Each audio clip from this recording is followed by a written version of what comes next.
এই আমাদের ছেলেপেলেদের নামে এটা মিথ্যা মামলা দেয়া হয়রানি করতেছে আমাকে এর তীব্র নিন্দা ও প্রতিবাদ জানাই এবং এটার সুষ্ঠু তদন্ত সাপেক্ষ এলাকার গণ্যমান্য ব্যক্তিদের জিজ্ঞেস করে আইসে যে তদন্তকারী সংস্থা পুলিশ প্রশাসন এটার ব্যবস্থা নেয়।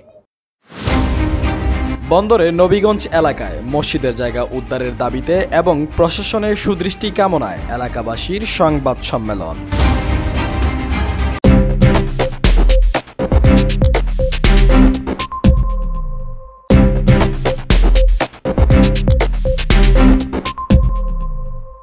26 ডিসেম্বর বৃহস্পতিবার বিকেলে বন্দরে মসজিদের জায়গা আত্মসাৎকারী নিয়াজউদ্দিনের কবল থেকে মসজিদের জায়গা উদ্ধারের দাবিতে এবং প্রশাসনের সুদৃষ্টি কামনায় এলাকাবাসীর সংবাদ সম্মেলন করেছে।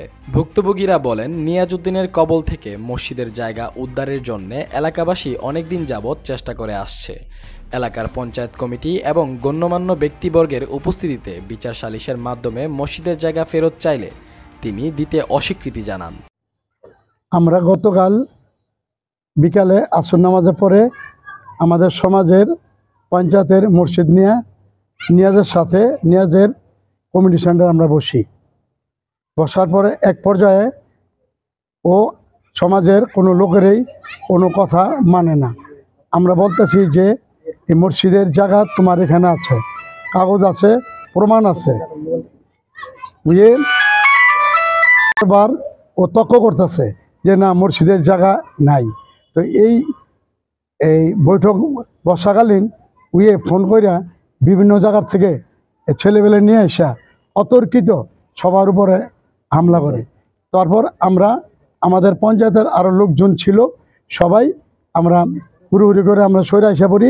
তারপর কিছুক্ষণ পরে দেখি ওর কমিউনিটি সেন্টারে শব্দ হয়, ওর নিজের গ্লাস নিজে জানলার গ্লাস ও নিজের লোকজন দিয়ে ভাঙায় রাত্রে শুনি যে ও থানায় গিয়ে আমাদের নামে মামলা নাকি জিডি করে।